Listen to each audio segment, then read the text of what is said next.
I didn't know how to cry on camera, and I didn't know, and like I wanted like Mish to like pause the camera. I wanted to walk away. I wanted to just like cry in my corner and just not allow myself to feel in the moment. As we've grown and we've seen more reaction or more, we've seen more shows. I allow myself to cry, but at the same time, I'm like, okay, don't take it away. Don't take away Misha's moment just because I'm insecure or I'm being like, vulnerable. I can't take Misha out of her moment too. But there's been some times where I've told Misha, I'm like, are you sure we can't pause the video? And she's like, no, we cannot I'm pause. like, Just no, cry it's through it. hard to sync. Yeah. It's really hard to sync after. Just cry on camera.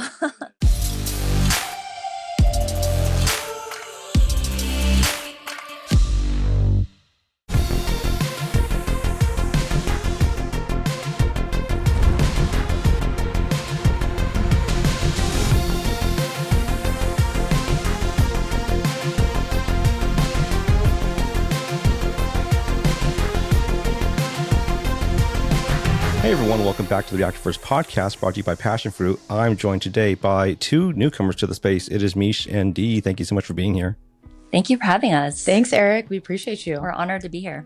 Of course. First things first, I want to acknowledge two milestones from this past year. One, first anniversary of your channel, Yes. and getting married. Congratulations on both. Thank you. I mean, That's if so you sweet. want to appreciate that, we thank you for that. We definitely just on your first one, yeah, we hit the milestone with the channel. We hit what 50K actually on In my December. birthday. On my exactly birthday. on her birthday. Yeah, Oh, on right, December nice. 12th, 2024. Mhm. And we got married And September 26th. in September, so just like a couple months before that. So yeah, we did hit two really big milestones Yeah. back to back. Yeah, Back to yeah, back. great signs, great milestones to sort of line up like that. Yeah. And I know, that first year of a channel is really crazy. I know, just to sort of like figure those aspects out. But also planning a wedding can be really crazy. So Oh my I gosh, applaud yeah. you for doing both at the same time. I know it must have been a hill to climb. Yeah. But yeah, I've been a fan of the channel for a little while now. Specifically, you. I found you through Angela from Funny Little Gal Reacts. Oh, wow. Okay. That's awesome. You had commented on one of our reels with her a little while back. Oh, yes, we did. And, Oh. and Yeah. I appreciated that. Yeah. But then, likewise, she texted me, you specifically, about you to check out. And so I started following you, sort of like, caught up on a lot of your reactions, did my research on you, and then finally that's was like, okay, awesome. if she says you're good, like this time, that's the green light to get you on Shout here. out to Angela. Thank you so much. Yeah, we appreciate We love her videos. love Funny Local Reacts. Yeah, Honestly, she's so from funny. even just before we had started the channel, like we were doing a little bit of research too, and she's always been on her feed. And Mhm. honestly, it's one of the things that at least like really resonated to us about her was just her raw emotions and how she just allows Mhm. herself to just be authentic and genuine and just having her emotions come across camera. And she's just so eloquent, and I connect with that because I'm such a empath too, and I cry a lot in our reactions but like it's funny if I compare my reactions with hers, like she's very or I guess I cry too, but my cry is like all like wet. My whole face is like wet, like just like drenched in tears. And you look at hers is like She's like so beautiful. such a beautiful like- cry, and I'm like, wow. I need to, Yeah. like, take notes of, Just like, the pristine Yeah, teardrop. yeah. Yeah. just Yeah, one exactly. tear. I look back at our recordings. I'm like, oh my god, my whole face is wet. She has like snot coming out. Yeah, her like- face is red. like an ugly cry. I'm And like, Angela's like just so Yeah. beautiful, like an anime character. Just one tear. it's one beautiful tear, exactly. Right. Yeah. She's on her honeymoon right now. So congrats to her as yeah. well. So yeah. Congrats to her. Congrats to her too. So many milestones. Yeah. And yeah, for you, it's only been a little over a year now with the channel, but it's been pretty transformative in just that short time. So I wanted to sort of go over that whole experience with you. Yeah, for sure. As always, here we start at the beginning, which you mentioned in your Q&A that you did for the 1 year anniversary, which is how did you two meet? I mean, Meesh? we met on a dating app, Yeah. just like Mhm. everybody else.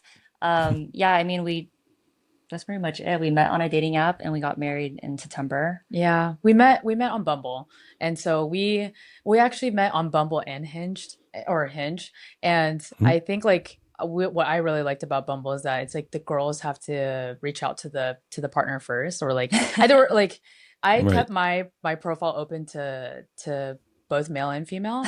And so, but when I met Meesh, I was like, hey, you know, like I reached out to her first. I was like, hey, what's up? You know, we should get a drink, blah, blah, blah. And I think what's funny is that we looked at it more of just, hey, like, let's see what happens. And it wasn't anything serious. It was during such a funny time too, because it was like right after COVID, or it was actually during COVID. So ever since then, we've just been with each other almost every single day. Yeah. And then we got married. Yeah. Oh no, actually before we got married, we started the channel. And so I think because I'm a lawyer and Meesh is in the medical space. So we have really different like career paths, but we started our careers as like professionals kind of at the same time, right around 2020, around COVID. And so it just, I don't know. I think I always wanted a partner that I can share business with. And, you know, I think it was 2023 when we were discussing, well, we ran a similar channel, but we started a YouTube channel, but it was like completely separate. It was more about me, like being a lawyer and giving advice for the bar exam and whatnot. And then a little bit of relationship videos. Yeah. And then Meesh was actually the one that was saying like, hey, do you want to explain that? Oh, we're going to get into how we started the channel? Oh, I guess that's like, sorry. Yeah. Sorry, Right. Yeah, it's no problem. That's how life goes. It all kind of strings together like that, you know? Sorry, Eric. I'm jumping I mean, in. like our journey is like really crazy because we met 2021. It was not that far ago. And it was COVID and then us both getting into our careers at the same time. And then me kind of like living with her and then moving in. Getting engaged and then starting the channel and then getting married. So it was like literally a roller coaster. That's so true. We were busy like constantly. So our relationship is used to just being really busy and working really hard. Yeah. And the channel just came along with it, like you said. And it just, I think the foundation of our relationship was like, we wanted to do something together. And we're like, okay, how can we get our careers? There's just no way. Legal and like medical, there's no way that they can meld together. And very demanding. Yeah, very demanding and very different fields. So we were like, how can we, you know, bring our passions together and do it side by side and grow together? And we're like, the YouTube channel. Yeah. I actually met my current partner. It'll be 5 years this week. Congratulations. And we met through an online game show that we were both a part of. I was the editor. Oh, wow. So that was during COVID too. Right before? She came over just to crash on my couch, and we had like a really good time over the weekend while she was doing that. And then she came back in March 2020, and she was like, "Hey, can I crash on your couch again? Well, for this event that we were going to do." And I was like, "Sure, like come out." And like then that's when everything like hit. Everything got shut down and stuff. And she was from New York. So I was like, why don't you stay here for a week? Like, I'm sure I'll blow over and then like you can fly back. It's fine. And then she just never went home. So now it's 5 years later and she's still here. Oh, that's cute. I swear the quarantines, like COVID really changed everything. Yeah. I swear. It either made a lot of relationsons or broke a lot of relationships. Yeah. Yes. And the COVID really changed like the reaction space too. I feel like, I think like that's. We didn't even know where reaction channels started. We had no idea that it started during COVID. I think ish. Yeah. Maybe not exactly, but at least it started. Or it got off. popular during COVID, I believe. Yeah. Well, there was definitely a boom in the reaction space because of COVID. And I've talked to like several channels who started because of that specific reason. They were like, hey, I was stuck at home and I had nothing to do. And like, I just kind of wanted an outlet to reach out to people and stuff like that. And so they were able to build their channel with a captive audience of people who are also stuck at home. And so that kind of like feeds into just like that nature of like how that was able to sort of spring up. And for you, like you said, you know, you started with the channel, trying to give like some sort of like an insight into your legal advice and also like your, you know, relationship advice. But then you mentioned in the Q&A video that you sort of pivoted away from that into reactions just because it wasn't really scratching the itch that you were looking for, you know, creatively or collaboratively with each other. Exactly. So I guess how did that sort of process go, you know, sort of leaving that and moving into reactions? Yeah, that's such a funny story and a good question. So I started, like you said, we had a personal channel. And it was kind of growing very, very slowly. Super slow. And really slow. It was my idea to do the reaction channel only because we knew that the Avatar, The Last Airbender live action show was going to come out soon. And I was a huge Avatar fan. I wanted Dee to start watching it. And then this was before I even knew like what reaction channels were. And I think I was just watching like a bunch of, I like to watch like Avatar review channels, but then on my algorithm feed reaction channels started coming up, and the reaction channel that actually came up for us was Spartan and Pudgy. Shout out to Spartan and Pudgy. Right. Shout out Spartan. And I just like, I was low key hating. I was like, why are people doing this? Like, why is the show like cutting in and out? Like, don't people want to see like the full reaction? I just didn't understand it. And then I just slowly started watching Spartan and Pudgy, and I was like, oh my God, this is actually really good. And I would love doing this. I felt like we have all the equipment already from our failed YouTube channel. I don't want to say failed, but it was a first attempt. Yeah, our first attempt. Yeah, there's no failure. It's all growth. It's all growth. Yeah. Yeah. So I was like, I brought up to Dee, and I was like, I felt like we can do this. Like, I have such a huge passion for film and TV, and just like Avatar, The Last Airbender in general is like my all-time favorite TV show.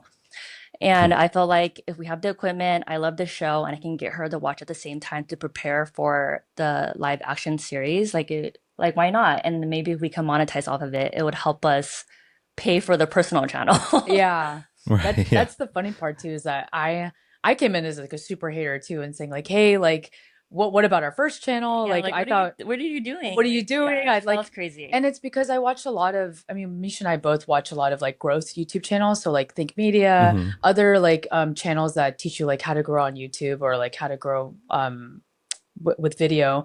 And I kept thinking to myself, like, how are we supposed to manage 2 YouTube channels when we can barely handle 1 channel? Right. And so so when she came to me with the idea, and she showed me like Spartan and Pudgy and a couple other people, I think like Jesus was on there too. We shout out to Jesus too.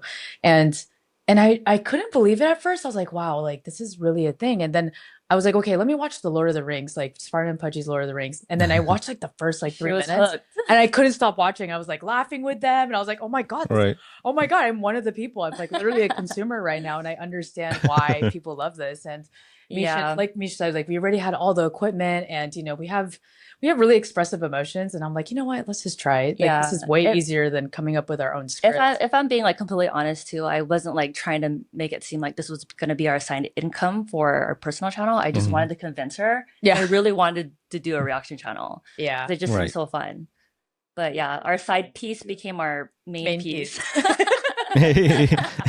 Yeah, it's that thing where you start with it becomes like sort of like this again, like a new itch to scratch, and you want to keep clawing away at it. And that's really how creatively you're able to drive yourself. It kind of reminds me of how Jordan Peele describes writing, the writing process for him. He writes multiple things at one time, and he just says follow the fun. If I get tired of one script, I start moving over to another and start writing this one, and just like start diversifying yourself creatively. For sure, yeah. And when you started, the channel, obviously movies and TV are a big part of it. So it's like specifically animation, because you react to a lot of animated content. I guess, what are your personal backgrounds with film and TV and animation specifically? Ooh, that's a good question. Great question. I guess I'll go first because Dee had like almost 0 to none before the reaction channel.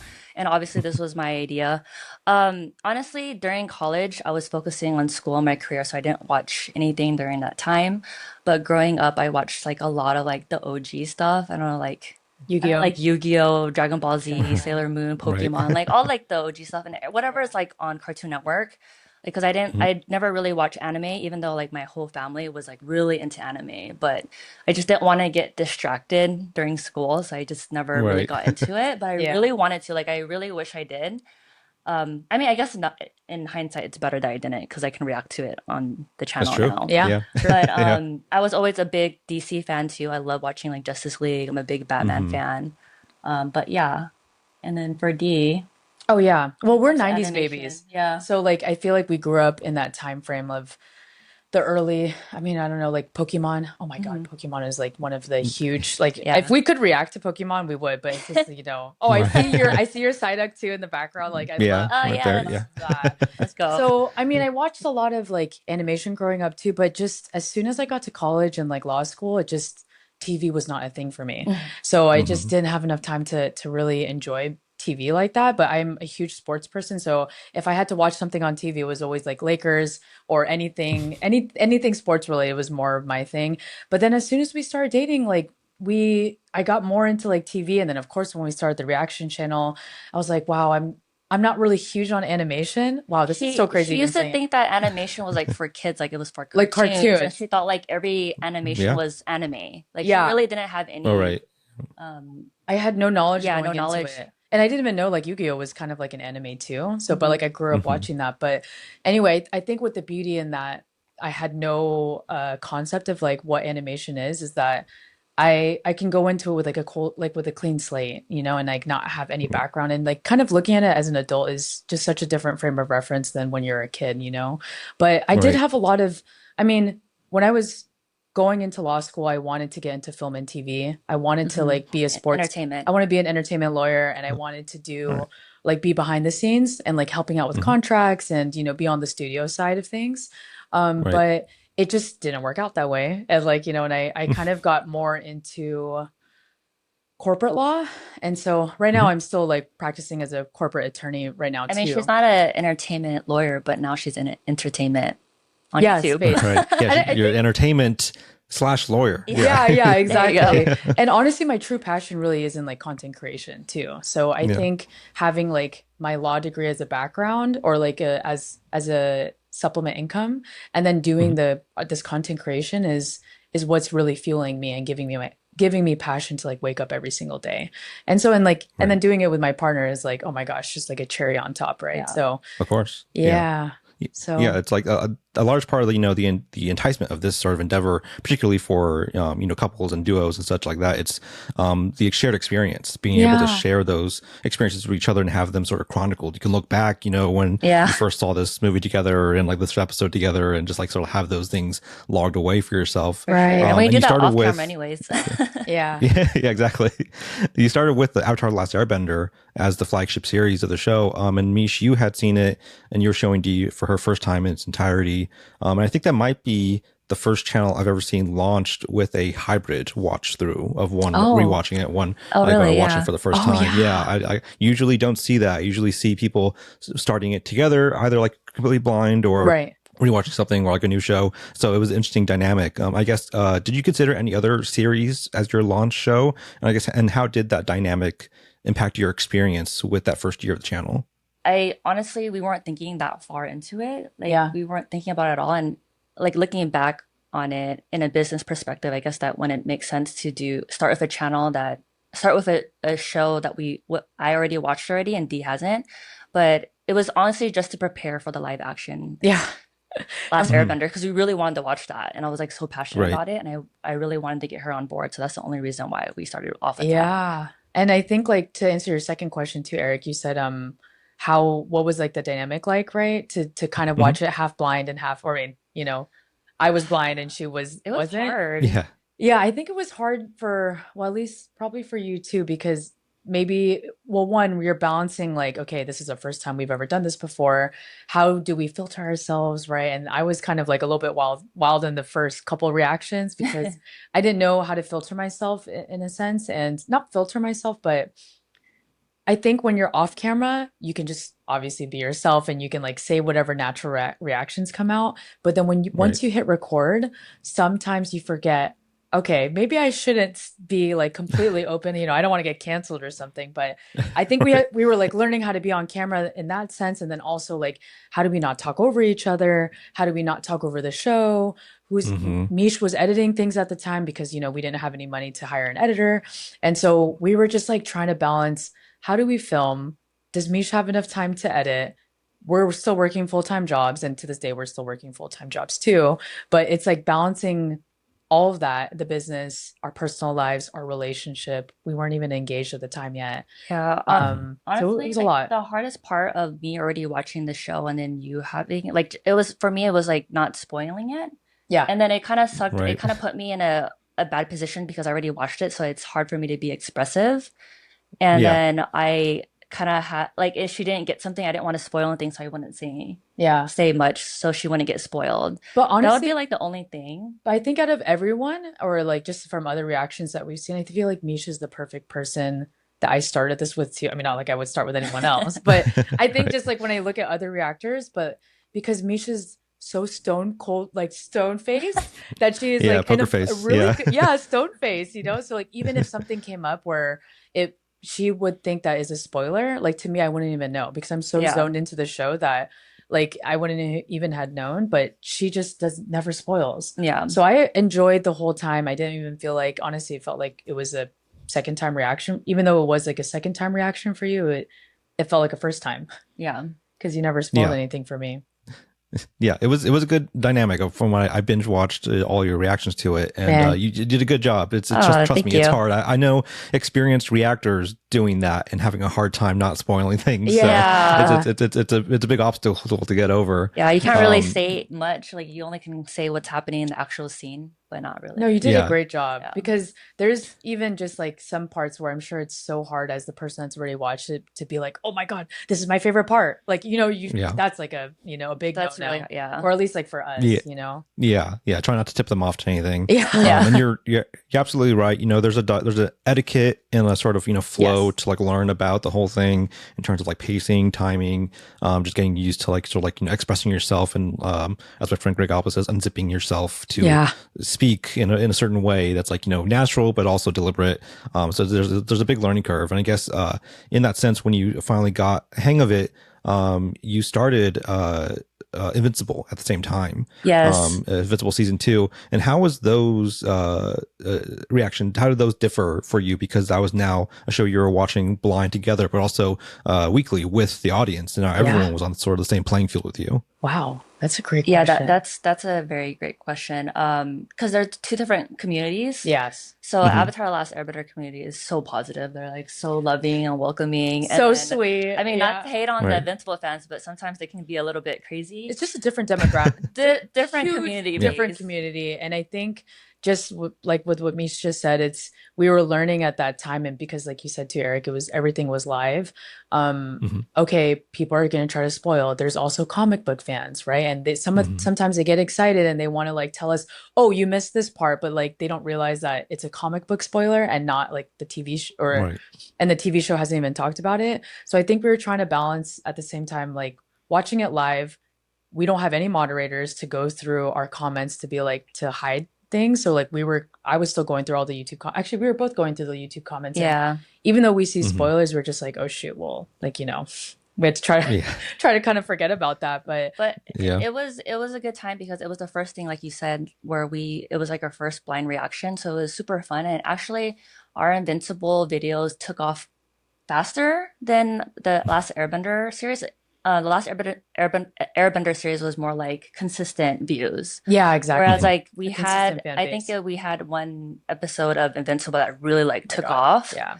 And trended, and which really exploded our channel. So that's why we're grateful for it. Yeah. But yeah, Invincible does really hold a special place in our heart because that was like our second show that we watched on the channel, and it helped a lot. That one video, I forget, it was the Viltrumite video. No spoilers. Yeah, no spoilers, but I think it was like episode 2.5. Yeah, like it's a really crazy part that happened. There was a crazy scene in there, but when we dropped it, because we always drop our videos at 9:07 a.m. Pacific time, right? And that's just that's just like our thing. Like we just have like a routine of what time we post it. And I still will never forget because it was 9:07 when we posted it. We both went to the gym, but I think you were at work and I was at the gym.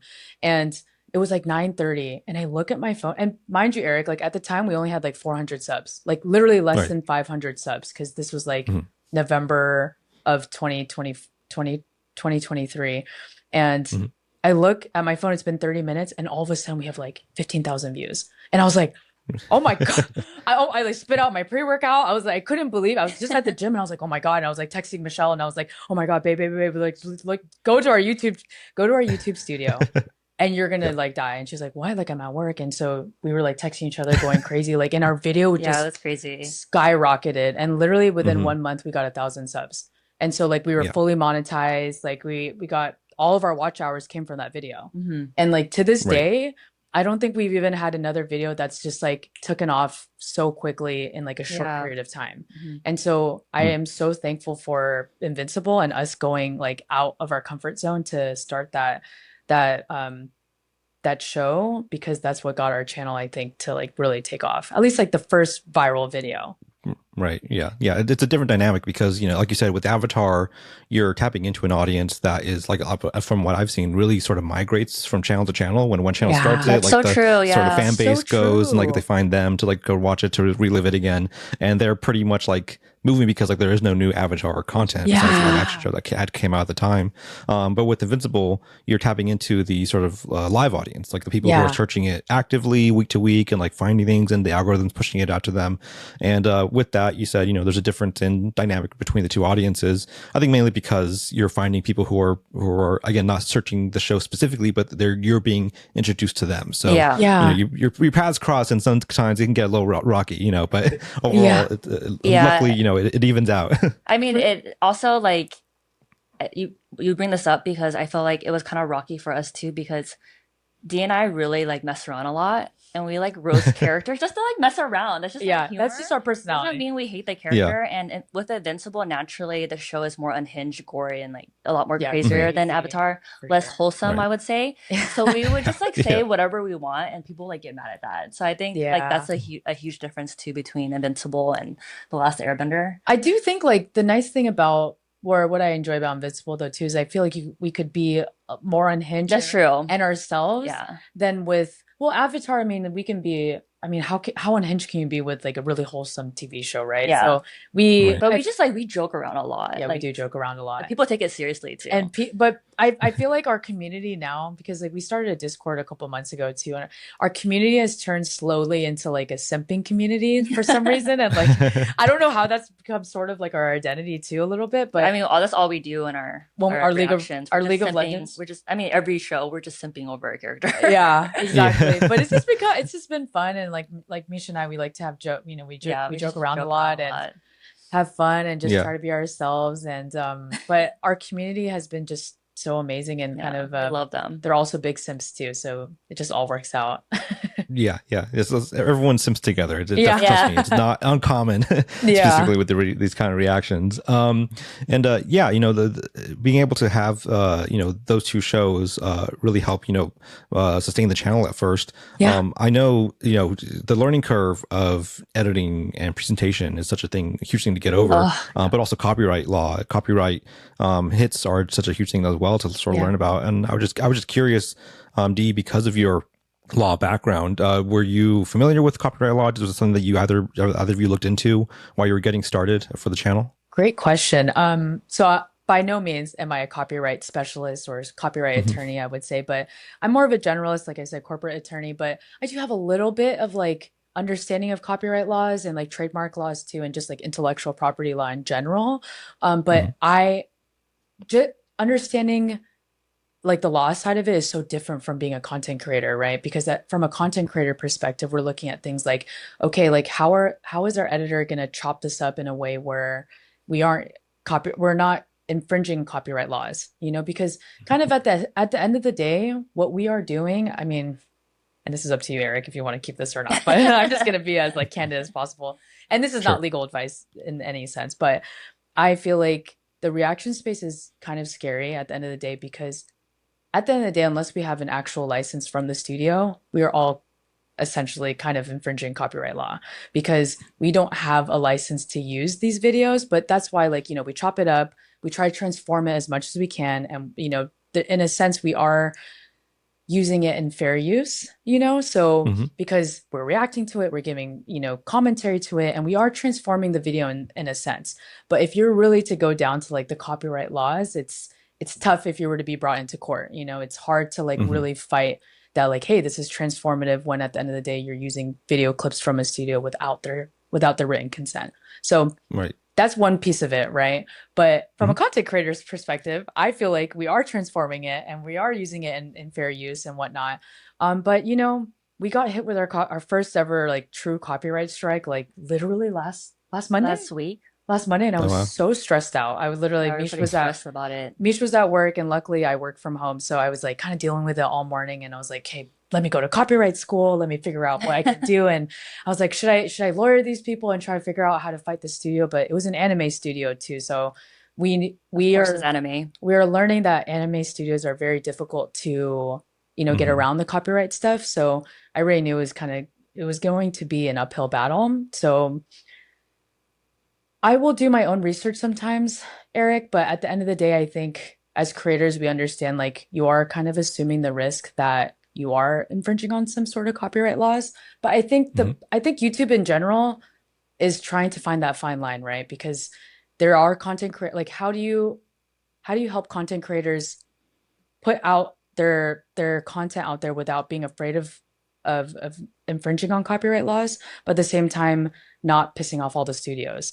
so Right. it's really difficult. I don't know how to explain it.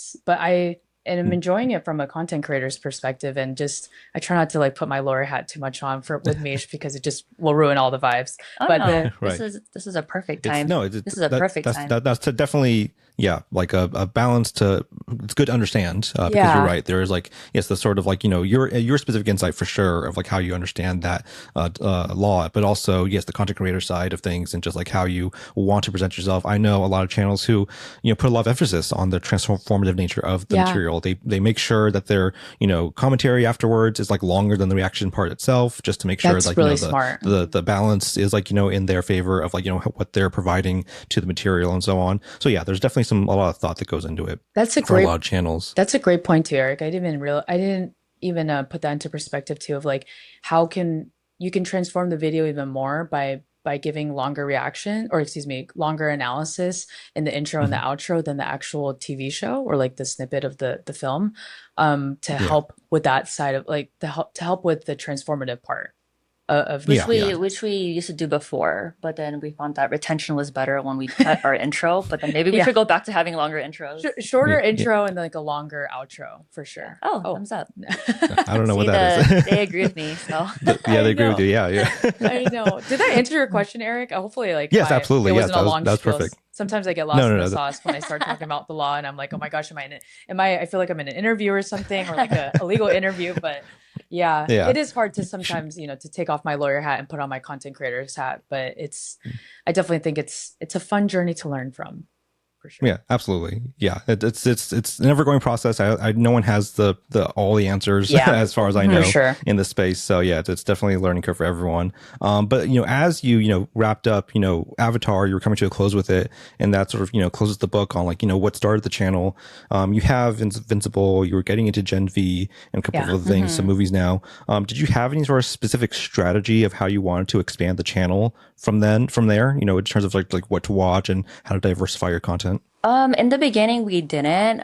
We were kind of just we started the Avatar and then we already watched this first season of Invincible, so we're like, oh, it just makes sense to watch season Mhm. two. Yeah. And Right. then we honestly, in the beginning, we just chose whatever we wanted to watch. And Yeah. we really wanted to watch Gen B because we were big boys fans. Yeah. So we went Hmm. into that. And then after a while, we got into polling and asking like our audience of what Hmm. they wanted to watch. And that's how we got into Arcane and Actually, watching. we got into Arcane because we started asking, we wanted to interact with our community more too, and just ask them like, hey, Mhm. what are you guys interested in us watching? Do you have a specific film or TV series that you want us to watch? And we were getting Arcane, League of Legends like so much, and then someone had Hmm. reached out to us saying like, hey, like I'm super into like League of Legends. I can kind of help you. I can help edit and curate some of your videos. Hmm. And so that person has been like completely helped our channel too with their editing, and they helped us kind of create our whole League of Legends content. And Yeah. to this day, that's like been most of our highest viewed videos are too. Yeah. So we don't really have a Right. strategy. I mean, I guess we do. At the beginning, we kind of just do a mix of what we want to watch next and then Hmm. it's poll Polls. based. Yeah. Right. Yeah. Hmm. And we give like Yeah. our Patreon members like kind of like the ultimate decision Yeah. to on what we Hmm. watch next. And I even to this day I tell Mish, I'm like, hey, like let's watch this. And she's like, no, we have to ask our Patreon community Yeah. first, like what they want us to watch. So we really do prioritize what our audience Hmm. wants us to watch. Because Hmm. I feel like that's a way, I don't know, I think that's a good way to look at things of what our For audience sure. actually And we wants. want to do more movies, but it's so hard. It's like there's so many good TV shows out there. So we just Yeah. end up Yeah. like adding more TV shows and it gets too crazy. And then almost impossible to add a movie, which takes, like forever to record. Yeah. Yeah. But yeah, we're still trying to find like an easy flow of kind of mixing both. And We do. I will say, like, we are very strategic on what shows we want to watch that were like the next season coming up will like come out in the next couple of months or like the next year. Right. So with Arcane, we, besides it winning the poll and then meeting our editor who helps us with that stuff, they had mentioned like, hey, like season 2's coming up at the end of last year, right? And so we were like, okay, let's just start our reactions on that in April. So we had like April all the way until November when season 2 came out. And they were telling us like, this is the perfect time for you to jump into League of Legends because people are looking for new content. And our channel at the time, we're still like, I think we had like right before we started our Arcane reactions, we only had like 2, or we probably had like 4K subs. And from April all the way to November when Arcane season 2 came out, oh my gosh, we probably got like 30,000 subs in between that time. We definitely pick shows when we know a new season's going to come out right before. Yeah. I think that's like Castlevania too. We knew that Castlevania Nocturne was going to come out in January. So we started Nocturne in like November or something like that. Yeah. And the original Castlevania series too. And we're like, oh, this is perfect just to like knock these out. They're like 30 minutes. We do try to prioritize short TV shows because it's really easy for us to film. Some like Invincible is an hour long per episode. And I mean, it's fine. I mean, and it's like we ride the wave. Oh my God, this every time. We ride the wave of what people are watching too, but the 30-minute shows are great. I love that. So yeah.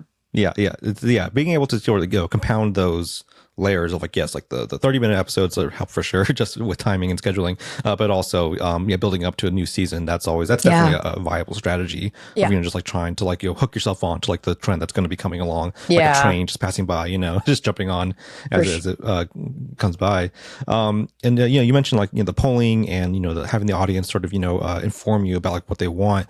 That's such an important aspect of like growing a channel and sort of like being healthy about how you navigate an audience. Do you recall any specific point with the channel after, say, the Invincible boom where you thought like, hey, we actually are getting some traction here, like people are like coming and finding us and like we're building some sort of like engagement with like people who actually want to see us? For sure. I think it would be Harry Potter. I think Harry Potter was really like took off our channel, the series. Yeah. And then it switched into the Arcane fan base, like we were talking about. So doing Arcane and then jumping into the League of Legends video really took off our channel. Yeah.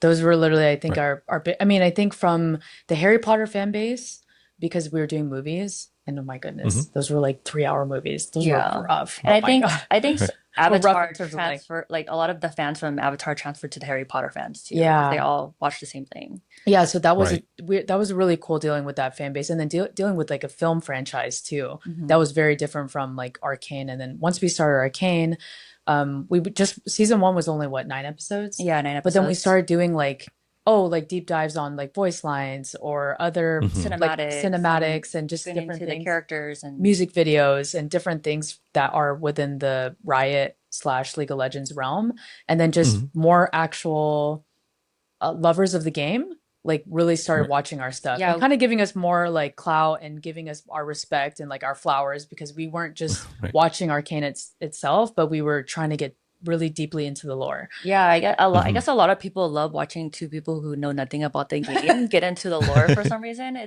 guess it's interesting, but we loved going through League of Legends cinematics and learning more about the lore before we got into Arcane season 2. Yeah, because it gave us like a better knowledge of Runeterra or like the world building of League of Legends. It just helped us enjoy the show a lot more. Yeah, and I think one thing we see a comment pretty often too that says like, and we appreciate this like fully, and I'm trying to be humble about it too, but they always tell us, or they say like, we appreciate Meesh and Dee because they actually try to get into the lore of things and try to understand like the characters of whatever show we're watching. We're not just doing it to like watch, react, and then move on to the next series. Yeah, like we really try to like deeply digest the show or the film that we're watching, because we want our reactions to be as like as spicy or fun and just like different, and we're trying to diversify ourselves in a melting pot of reactions too. And we're kind of like that already, even off camera. Like whenever show we watch, we really get into it and we want to like analyze and dissect every plot point or whatever. So it's been a real cool journey. Yeah, and that's why we also we do want to be as particular with the show that we're watching too.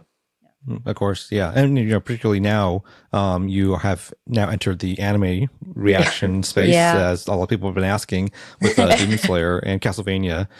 Demon Slayer, particularly, I think is like such a funny. It's a great show, and I love it a lot. I mean, I think it has some of the best cinematic experience moments in it that you get to see. I think even in the later seasons, but it has like sort of like the whole range of anime, which is like the seriousness, the humor, like sort of like the over the top, zaniness of it.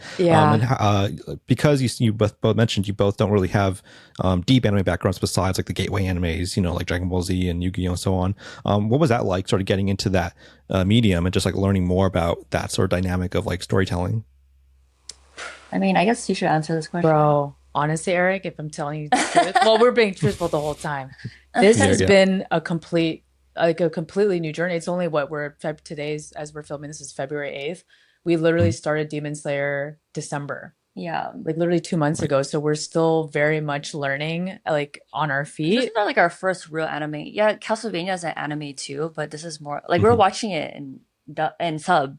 So it's like a whole different experience. That too, exactly. We're kind of struggling. We were struggling a little bit with like trying to pay attention to the details, reading at the same time, and just getting used to like the when they're like speaking internally about like how they're feeling or what they're doing. Yeah, like the exposition. The exposition. We were like getting used to that. And we didn't really, I mean, that makes sense. Like if you're reading the manga, it's like, that's how they explain things. The story. And that's how you learn the story, right? But to us, like that's brand new, and even when we were watching Arcane, like Arcane is not written like that. So we had to get used to that. We had to get used to a lot of like anime culture and how the fans spoil. But actually, honestly, I feel like the Demon Slayer fans have been really amazing to us, like super open community. And our Discord members are they love Demon Slayer too. So a lot of them are supporting us in the comments too. And, of course we get a couple strays in there that will, just want to. Yeah. Actually, before we started Demon Slayer, a lot of people were warning us, like, you better be careful getting into anime. Like, there's a bunch of copyright issues. Yeah. And, like, the fan base is really crazy and they might not like you guys being married. So it was just like it was kind of intimidating in the beginning. But it was definitely daunting. Like, everyone's been pretty good. I mean, of course, there's going to be haters here and there. That's like every show. Yeah. But everyone's been really patient with us. So it's been a fun journey. And, like, the animation is so good. And the emotional storytelling, it's so fun. I get so excited every day that when we look at our filming schedule and I see on our calendar is like Demon Slayer film day, and I'm like, oh, let's go. Yeah, it's just so easy to binge. Yeah. It's fun. For real, honestly. Yeah. So I think like out of all the new shows that we've ever started, I feel like Demon Slayer has been such a rewarding process already so far, because just watching the show itself is such a beautiful, I don't know, it's a great entryway into anime, I feel like. And we get a lot of people telling us to watch Attack on Titan too, but I feel like I'm so scared of that because I don't know, people in the comments are like, oh, this is like, if you think Demon Slayer is good, wait till you get to Attack on Titan. And it's like, let me just enjoy the show for now, and then when we get there, one at a time, we'll get there. Yeah, exactly. One step at a time. Yeah, one step at a time, exactly. But it's been amazing, Eric, honestly. This, like, I feel like Demon Slayer is one of my I like your shirt, sorry. Is that a shirt? Yeah. That's the Avatar symbols all together. It's like a mix. That's cool. Yeah, it's like all four of them mixed together. I love that. That is sick. I just noticed that right now. I was like, oh. Yeah. Also, you can't only see half of it, but I got my Avatar. The map? No, it's like a glare. It's all it's Avatar wand with like the Kyoshi, that's Korra, sick. I love that. Aang, and Roku. Dude, that's sick. I love that. We used to have like our wallpaper for the longest time was the map. Was Avatar map. Bro, I love Avatar too. Oh my gosh. I love Avatar. I love Avatar so much. I feel like a lot of people started reactions with Avatar too, which is crazy. Because we didn't know that. We just did it. Yeah, it was a big staple of reaction. Actually, last year, also before the live action series came out, we do a show every few months called Crossing the Streams, where we bring together a bunch of different channels to talk about a specific subject. We did one for Avatar Last Airbender because it was such a big staple of a lot of channels.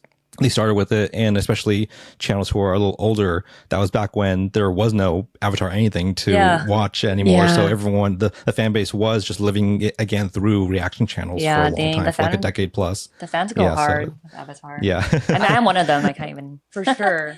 Yeah, exactly. I don't even know what to say. I know that they keep pushing back the Avatar movie. There's supposed to be a new they movie, keep right? pushing it back. But that's Well, they have Avatar Studios now. Yeah. That they're going to start like the movies and like a new show and everything. So yeah, so it's building up. I don't care if they push it back. I'm like, please, just get it right. Yeah, like, just get it right. Yeah, exactly. I'm fine. Quick, actually, I have a question for you, Eric. You know, if we have time, but sure. What did you feel about the live action? I appreciated it. There are definitely some differences that have me scratching my head a little bit, but like but again, it's like there are so many things that you can't do one-to-one because it's not animation and there are limitations that you have with live action, but also too there are things that they just creatively like I want to appreciate that they want to be original, they want to try new things, they don't want to just copy it 100%. one-to-one. Like they deserve a chance to like be as creative as they can with it. I thought the casting was great. I thought casting was amazing. Casting was so good. As Fire Lord Ozai was great.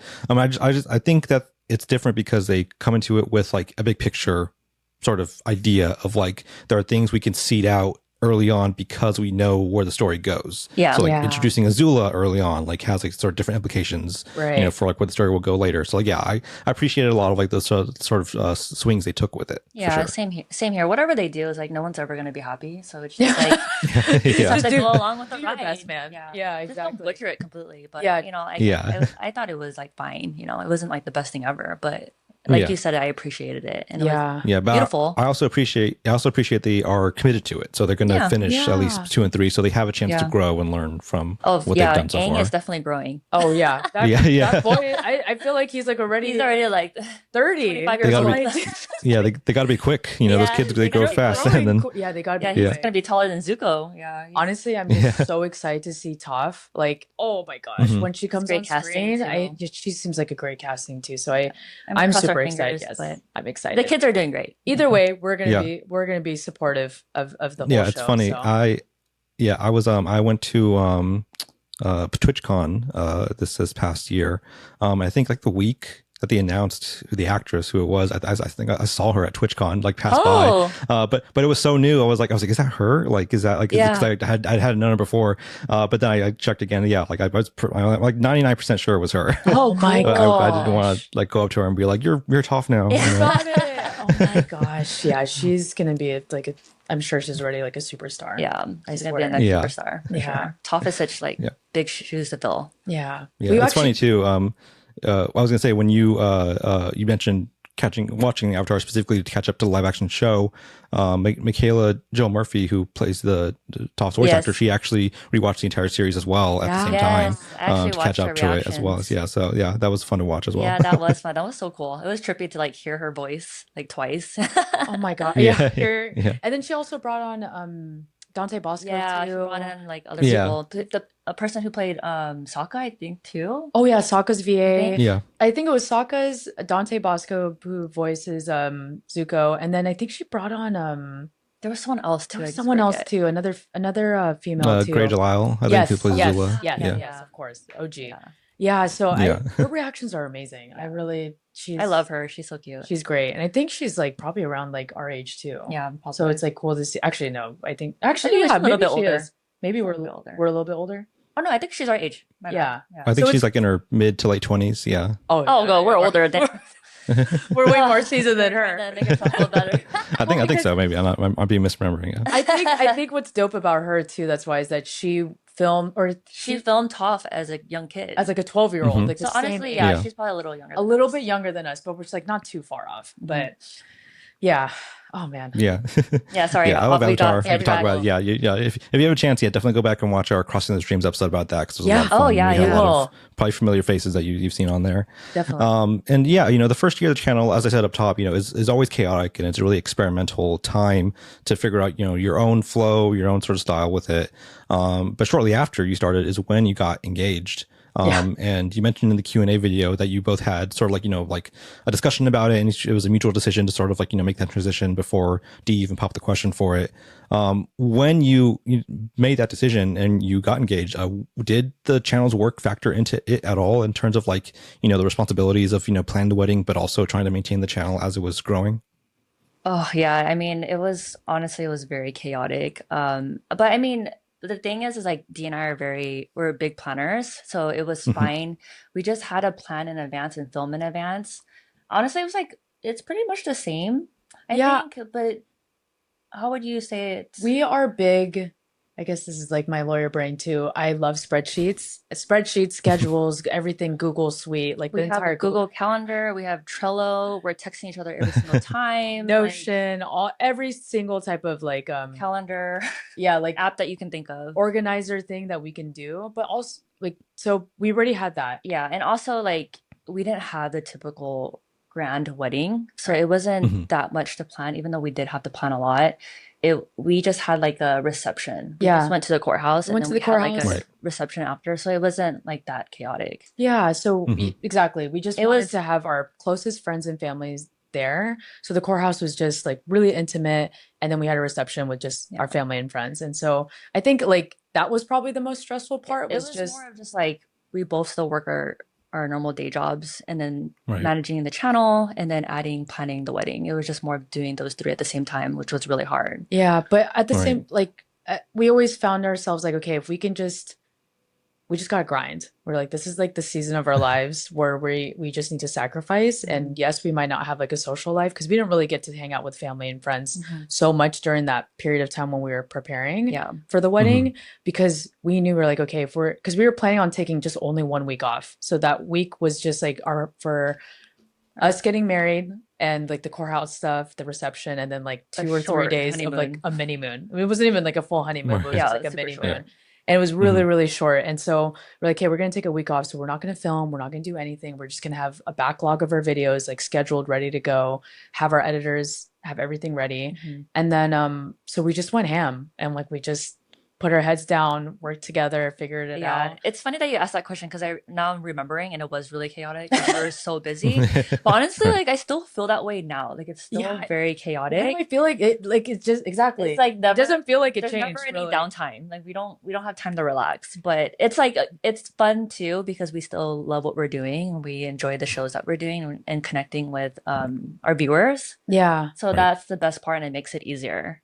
Yeah, maybe what the Yeah. difference is too, Eric, is that at the time before we got married, like our channel, I mean, our channel hasn't really changed that. We have taken more responsibility with our community and our channel by like having our Discord. So Yes. we're much more, we're like super active in our Discord. So we, try to touch base with everyone there and like most of our channel, at least our like general channel or our general, I forget what that's called. Yeah, our general chat.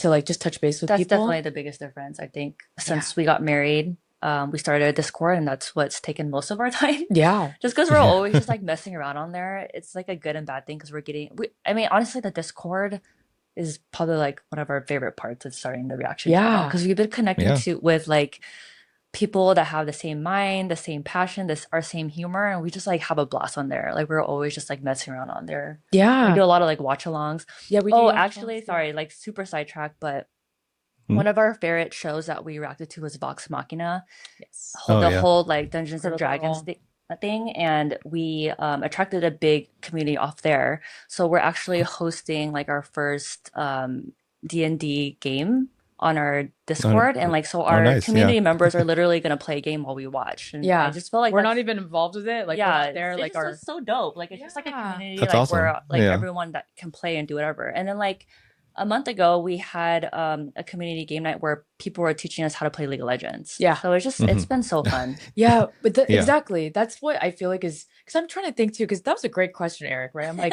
we were so stressed out at that time, like for our wedding, but at the same time, like, why do I feel more stressed out right now? And then I'm like, maybe it's because We keep adding more work. We're adding more work, and we're also like, working on launching our YouTube membership program too. So we're trying to figure out tiers for that, like how do other channels do it, and like just trying to do some research behind that too. And then we got our copyright strike. I'm like, is it because we're bigger now, or like we have more of a target on our back? So I don't know. I think as the channel grows, like as they say, more money, more problems, right? I mean, except we're not getting more money really, but we're just getting more eyeballs. But Yeah. And less money. it does it does feel like as a channel grows, just more responsibility is coming along, but we love it. And honestly, like I can't imagine doing this by myself, and I just feel so great to have Meesh with me, and every step we're taking it together and we're not alone. Mhm. And when I see channels that are just doing things by themselves, I'm like, man, I really commend them I don't know how because they do it. yeah, at least at the end of the day, I can when I get into bed, I can tell Mish and it like what's wrong with this person or like this comment really is bothering me, like why is it bothering me? And I have someone to like confide in, but other folks that are just doing it by themselves, I really commend them. And it's a difficult industry to be in, just period. Content creation. Yeah. Absolutely. Yeah, that's sort of how I got involved with the space itself. My friend Iman Snow, she's a reactor. She's been doing it for almost a decade now, and she's a single mother. And so when she was reacting to The Walking Dead when it was on back in 2016, I saw her videos. I was a fan of hers. And I just thought to myself, I was like, oh, man, it must be so taxing to have to do this while also taking care of two boys and, just like, the editing, after you watch late at night, stuff like that. So when she mentioned, need an editor at one point, I was like, hey, I'll edit for free for a little bit just because I really want to just help out and just like see if it gives you some traction. And from there, we built a good business relationship, after that. And it opened the door for me to start editing for other channels and stuff like that. Now it built everything that I have to get to here today, through that. That's beautiful. That's cool. So do you just edit for other reaction channels or do you have a reaction channel of your own? I don't have the reaction. The thing is, I am a very good student of reactions at this point. I can there's a lot of intricacies I can like talk about with them.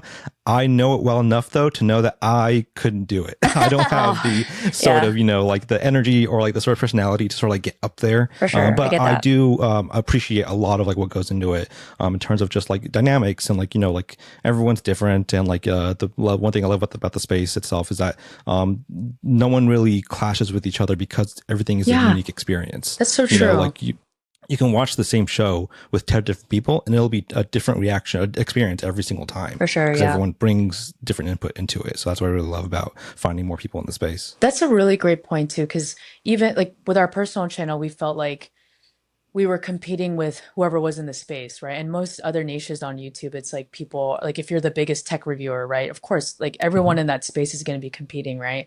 But here in the reaction space, you don't feel like you're like doing the same thing. Yeah, you don't feel like you're competing. You're just everyone has their own inputs and everyone has their own personalities. And I love how the community is just looking for multiple reactions. So like they're never, yes, they might be loyal to a certain channel, but they want to watch other people's reactions too. And it's not really a comparison between this and this, but it's just like, oh, I love this reaction, so it feels much more wholesome in that sense. Yeah, exactly. Yeah. And like through that, I've been able to find a lot of people, and appreciate, what they go through. Like you said, like, just the how taxing it can be to, the day to day, just get on and maintain a Discord, social media, editing, the comments, so on, gosh, of course, scheduling. Everything. There's a lot of responsibilities. A lot of work. And for yourself, it can be taxing, especially on particularly hard days, hard weeks, say, had a hard day at work or, like tough week, tough news, whatever. How do you manage that work-life balance on the days and weeks where like you're drained, you're tired, but you got to record? How do you sort of like get into the zone of like reacting and sort of like, put everything to the side? What was the first thing I want to say is we don't. We don't. No, I'm just kidding. No, that is okay, let's see. I mean, like we go to the gym. We love going to the gym. Yeah. I think Meesh and I, like that's been one of our routines no matter what, is like a non-negotiable. If we can't go to the gym, then we go on a walk. So like before we start recording, we'll like get ready, or actually before we get ready, we'll have like our cup of coffee. We love having our coffee together, and then we'll go just like on a neighborhood walk for like 30 minutes or something. And then I don't know, I feel like once we get like our blood pumping and we get into the space of like, okay, we start turning on the lights, we turn on this and that, and then we like get into our zone and we also have like a mentality. We're just like, let's just freaking do it. Yeah. Like, I don't care how tired we are, like whatever we have going on, we can't cry about it. Let's just do it. Like, that's like our mentality. And with energy levels, like I feel like we have pretty good energy anyways. Like Dee said, like we just drink coffee and like work out a lot. So we drink Alpha Brain, that's like stuff for cognition. Like that's honestly it. Yeah. I mean, and then other than that, like I think what really drives us, if I'm having like a bad day at work or something and I'm just like, oh, I don't want to record, I just think to myself, well, if I want this to be full time, like I have to just like push through it, because I think like work for me, like working I get so excited to think about like content creation being like a full-time job that I'm like, okay, just like grind through this That's time kind of right like a now. motivator That is for the number us. one Yeah. motivator. It doesn't matter how tired we are. And we feel so blessed right now because just at this moment, like, it's just Mish and I. So like, we hope to have a family in the future at some point. And I think we just work so hard right now and are grinding so that way we can have success for our family in the future. And we kind of look at life like that in That's so general. true. It's like we rather just suffer now than later. That's kind of like our motto, Right. which sounds so Yeah. like dark, but that's just how we think. And honestly, just like having each other, like we talk to each other a lot and communicate. And like we're having a bad day, we kind of just overly communicate or make sure that we're both okay. And then we're good vibes after that. Yeah. Yeah, yeah. You both seem well suited for each other, just to like how studious you can be about the work and like how much time you put into it. Yeah. I think it's a good dynamic. Yeah, thank you. But the reactions themselves can be particularly draining. Again, just like going through it, it can be emotional. It can be like exciting and really like get your energy out of you. For sure. I noticed early on with your Last Airbender reactions. Dee, sometimes you would apologize for crying on camera. It's like, just sort of like, like your natural response to it. And it's not uncommon. I've noticed that a lot of people do that. A lot of people do apologize for crying on camera. And it's not unwarranted either. Like, like for some reason, viewers can have like a weird reaction to that as well. I guess, would you be able to articulate how do you think that response, occurs from within you, and how has your relationship with that vulnerability evolved over your time with the channel? That's so funny that you asked this because this was probably like a really big hump that she had to overcome in the beginning of our channel. I'm still trying to overcome it a little bit too. She's gotten so much better. In those beginning reactions too, Eric, it's so funny that you bring this up because, for example, the leaves on the vine video, oh my God, with Uncle Iroh, right? That's like I'm sure, I don't know, like the number one video that everyone cries in, right? Yeah. And when I first watched it, I mean, even to this day, if I were to watch it too, like I would cry just as hard, right? But that first time on camera, and like you said, it was still like, the first month of us reacting? Yeah. Or first couple months maybe? Yeah, couple months. I didn't know how to cry on camera, and I didn't know, and like I wanted like Mish to like pause the camera. I wanted to walk away. I wanted to just like cry in my corner and just not allow myself to feel in the moment because I was so embarrassed. And I think I think for any natural or for any human, I think crying is you're so vulnerable, and the first thing you want to do is just like turn your face away from anyone, right? Because you don't want to seem weak, or you don't want to be. Yeah, it's so different for her too, because like, when we're watching off camera, she's so embarrassed about crying in general. And then you're going on camera and millions of people and you're crying on camera. And it's like so embarrassing for her. And at the same time too, she doesn't watch reaction channels and she doesn't know that other people cry too. And she didn't know that was the norm.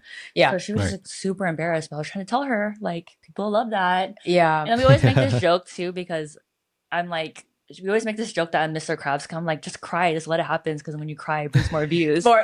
So I have like money signs in my eyes. So I'm like Mr. Krabs in that sense. I'm like, babe, just cry. It's okay. Yeah, because Mish and I are really different in that sense too. Because Mish is much more like I know she's crying on the inside, but like she has is pretty good at keeping a stone face, But for me, it's like, oh my God, one little crazy moment, and like my just tears start flooding. But as we've grown and we've seen more we've seen more shows, and I've allowed myself, like you said, Eric, to like, how have I transitioned, I guess, into my vulnerability is I just allow myself to cry, but at the same time, I'm like, okay, don't take away Misha's moment too, because I have, like, for example, if I was by myself, then it's like, I really don't know how I would react, but I also try to be cognizant of how I don't want to take her out of the moment. So like in the beginning when we were reacting, like I would like make noises, or just, she would like, try not to watch because she didn't want to cry more. So she would just like make jokes or like look around and like sniffle harder. Yeah, or I would just do, and then I'll be like distracted, and I can tell like and then like we'll be off camera and she's like, you like kind of took me out of the moment, and I'm like, oh shoot, like I'm sorry, like I didn't. So we had to deal with that dynamic too, we're like, okay, I just because I'm insecure or I'm being like, vulnerable, I can't take Mish out of her moment too. So as we started watching things, I realized I'm okay, if I cry, just grab the tissues, cry, but like, don't make like a huge scene of it, or like don't be like screaming into my mic, or something like that. And just let it happen, because people love to see you cry. See that side. Yeah. So like we just got, well, you've been, Actually, I don't want to give spoilers, but I know you've watched Demon Slayer, but there's a lot of crying moments in Demon Slayer too. Definitely, And yeah. oh my God, bro, like my face is just drenched, all like water, and I'm just like, just handle it. If I cry, I cry. But there's been some times where I've told Misha, I'm like, are you sure we can't pause the video? And she's like, no, we cannot pause. I'm like, no, it's hard to sync. Yeah. It's really hard to sync after. Just cry on camera. Yeah, she's thinking ahead. Yeah. So now for the editing. Yeah. So now I'm just like, you know what, just cry. It's gonna be okay. And people like it. So I think that's helped with my insecurity too of crying on camera. I'm just like, okay, if people like it, I guess. Like I'm just gonna keep my face drenched. So yeah. Yeah. And that emotion, those emotions, they come more naturally to some than others. And and when it hits you, it's kind of those things like you need to sort of just let it roll over you, for the sake of like sharing that experience with the audience, because that was something that sort of developed, I think, in the mid 2010s with like TV show reactions once those started coming into the space, for shows like Walking Dead and Game of Thrones, just because of how like such huge sort of emotional moments. That's when people started really expressing themselves in that way through reactions, and like I think that's been such a staple of the format for a long time. So when people look forward to your reaction to those moments, I think that's like the sort of like the best times to like for them to really empathize and like see who you are and like share an experience with you, and like that builds a relationship with you and the audience in a very special way. Definitely. It's 100%. We've definitely become like the Simpson cry, or I guess I've been like the crier. But Misha started to cry. She's been breaking some tears too. Yeah, it takes a lot for me to cry. Yeah, it's like I have to be with that character for a long time. Like there's no movie that can really make me cry because it's such a short period of time. Right. You so I have to be like, I have to be invested. You cried in Silent Voice. Oh, except for that movie is like really. I don't know if you've seen that, Eric. I don't know if you've seen Silent Voice, but Misha did cry. Yeah. I was actually surprised I cried in that movie because I never cry in movies. Yeah, I have to be very invested into the character. I'm like. Yeah, I think you got a little emotional in Godzilla -1. I cried. Oh, I for sure cried in that movie. Yeah. I cry in all the movies, honestly. There's probably more movies I haven't cried in. Than me crying in them. So he can cry in a movie like the first 3 minutes. Like there is there's a movie with John Wick, like just about the dog part. It was like the first 3 minutes, and she cried like hard for that part. Yeah, literally, I'll cry like oh my gosh, and then I can't stop crying the rest of the whole movie. I'm like, oh my gosh, we're like opposites, complete opposites. Yeah. I just started your Legend of Korra reactions last night actually, and you were already crying in the first episode, in the first minute of the prologue. Yeah, just the prologue. Oh my god, I'm so happy you brought that up, Eric. Literally, I'll just hear the music makes me cry. Yeah. Because I don't know why. It's like the I get that too. And the I don't see those producers, like music's the only thing that can make me cry too. Yes. If there's music. If there's no music, I will not cry at all. Literally, exactly. I was telling Mish too, like 3 things make me cry in life. Like not even like real life things. Well, real life things if it's like she's so funny because she like never cries in real life. Yeah, it's only in reactions. It's only movies and music. Movies, music, and sports. I don't know why, but like those sports, are the 3 things. And I'm just such a those are the 3 things that make me cry. Like it's I don't know what it is. It's like the feels and the music and just. But yeah, Legend of Korra, man, that's oh my gosh, that first episode, like, that messes me up every time. We appreciate you for watching that though. Yeah, I do. I'm excited to get through it because I think you mentioned, Meesh, that you actually like Legend of Korra more than the Last Airbender. I feel the same way actually. I really love Legend of Korra, and I love so many themes about that show. It's the themes and a little bit more relatable, but and the villains, they're like neck and neck. Yeah. Right, yeah, definitely. They're neck and neck, but they have like different sort of levels of like what makes them special. For sure. Oh my god, Legend of Korra is so good. Oh yeah, and the music's so good. Yeah. I'm excited to relive it through your reactions now. Thank you. As my watch, but building that connection, with the audience is definitely important. But as I mentioned up top, Angela from Funny Logo Gal Reacts, she mentioned you specifically to me. I know she really likes your work as well, and she's so a big supporter of the space. I guess as you become more ingrained in the reaction space, are there any other plans or aspirations you have for it, just to sort of expand your sort of footprint in it? It's a great question. We have Meesh and I. We do have plans on expanding, the channel in some sense. We are still trying to come up with some. I don't know. We're trying to come up with like a business proposal or a business plan in general. But we don't want to pigeonhole ourselves just to reactions itself or just the film space. But you know, we have a couple people reach out to us about like, hey, you guys should do like food reactions or, you know, other reactions to different things or like music reactions. So we definitely want to expand ourselves and don't want to just pigeonhole ourselves. Our greatest enemy right now, honestly, is just time. Like bandwidth. We really want to go full time and do more reactions and put more effort in our Patreon and doing stuff in YouTube membership, but it's just like almost impossible just because we both work full time. Yeah. And it's only been 1 year. It's only been, I mean, we're like a year, maybe a year and a couple months, but I get excited because I'm like, hey, let's see where we're at in like 6 months, 3 months, 6 months, 1 year again. And hopefully by then, you know, things will be in a different position and we can put more time and effort into our channel. But I think with the effort that we've already put in, like it's kind of crazy to see how far we've come, you know, but we do have big plans in the future with none that we can discuss right now in this moment, but we hope soon, Eric, that we can let you know. But we've always looked at this space like from a business mindset too, because, you know, like we said, like we want this to be a full-time job. We want to be bigger than what we are already right now. Basically. Right. Yeah. To continue growing. I know, you know, lots of people who have made that leap, you know, into full-time content creators, and it is a bit of a gamble because you have to sort of make that sacrifice of like, you know, the sustainability of like a full-time job, to try and put that effort and time and energy into this to make it grow and like keep growing. And you mentioned again in the Q&A video how, you know, you want to make sure that you're sort of set and like, you know, you have like a game plan of how you want to do that. I guess for you, what are some of the necessities that you think you sort of need in place to be able to sort of make that leap? Oh, into full-time? Yeah, like a full-time channel content creators. Yeah. What is the necessities? Okay. I mean, I think we talk about the numbers. Yeah. We talk about like we would have to make double the amount. I mean, we talked about I would go part-time first. And then Dee would go part-time, and then we would both have to make like double what we make now to actually go full-time. Yeah, for at least like, so we're based in LA. So, you know, living in California and just how tough it is here living in the state in general, and then like, you know, planning for our future and for our family, we told ourselves like, okay, here's our goal number.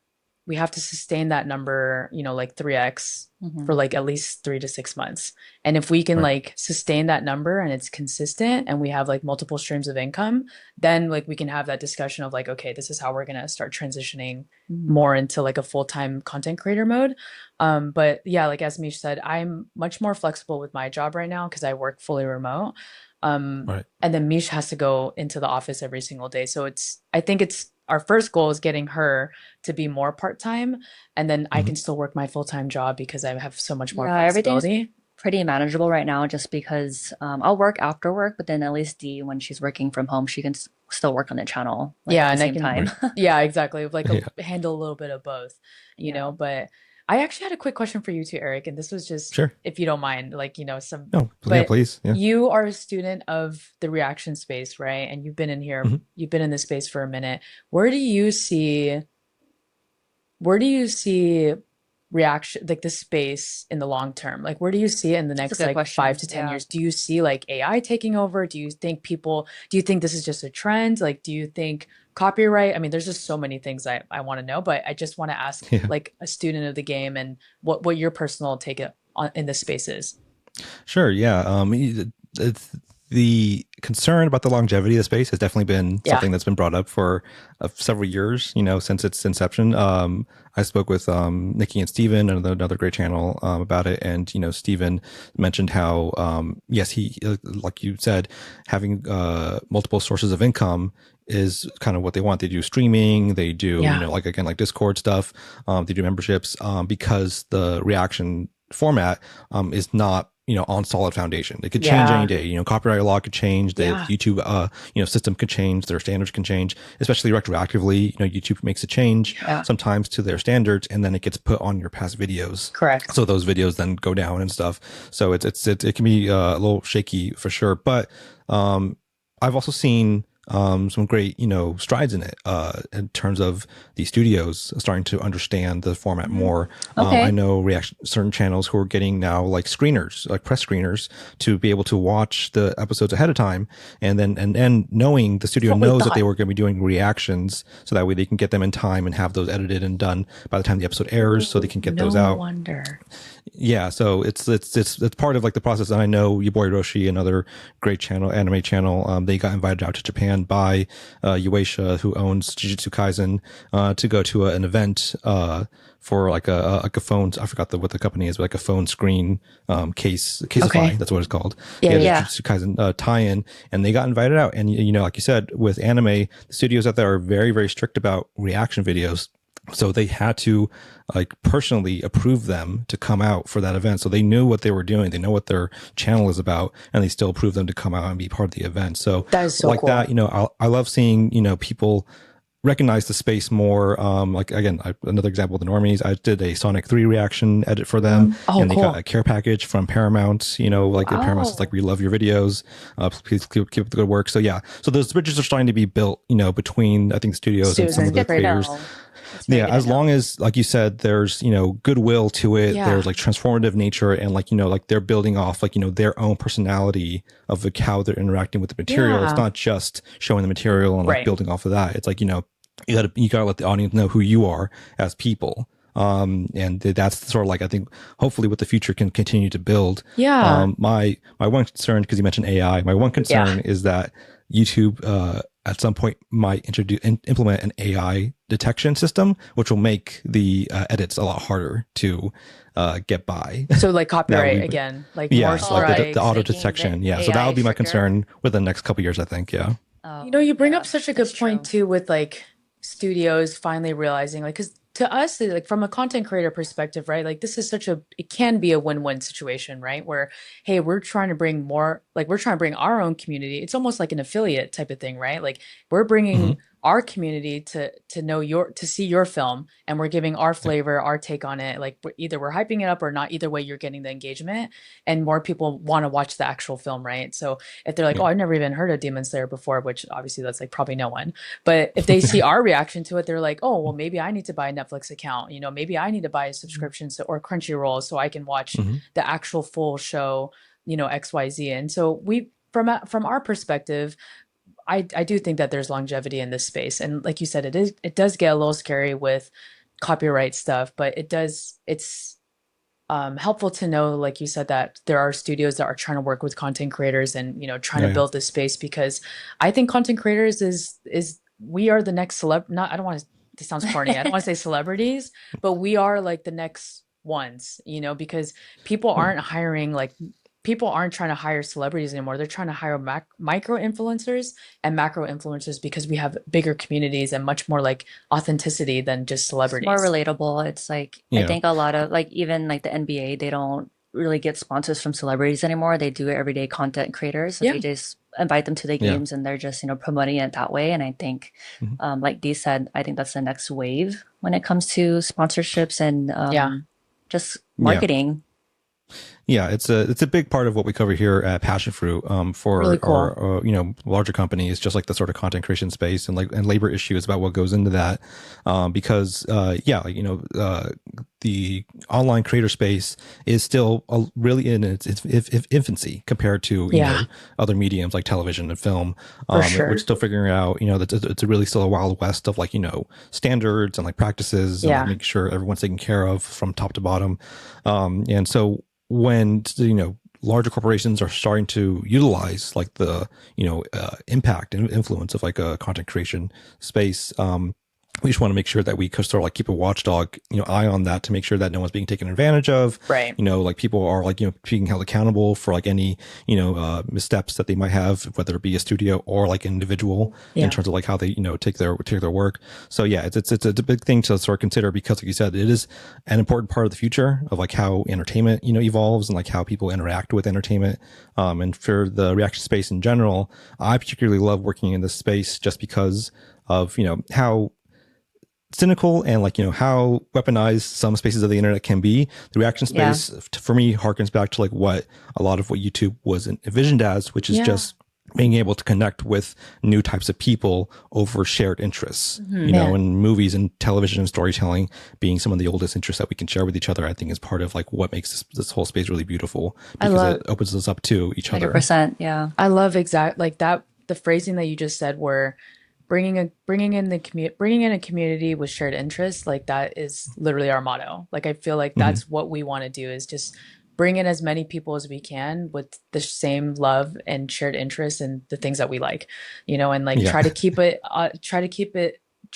ourselves as authentic and genuinely us too, without having to be, you know, I don't know, without being, what's the word I'm looking for? I don't know.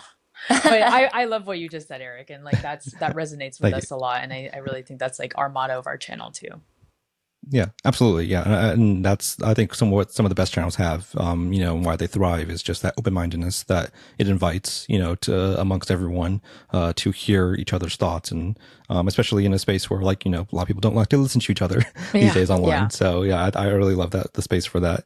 And for yourself, you know, getting into, just like, you know, the longevity of the channel, what has been the most consistent obstacle that you faced, with your time on the channel?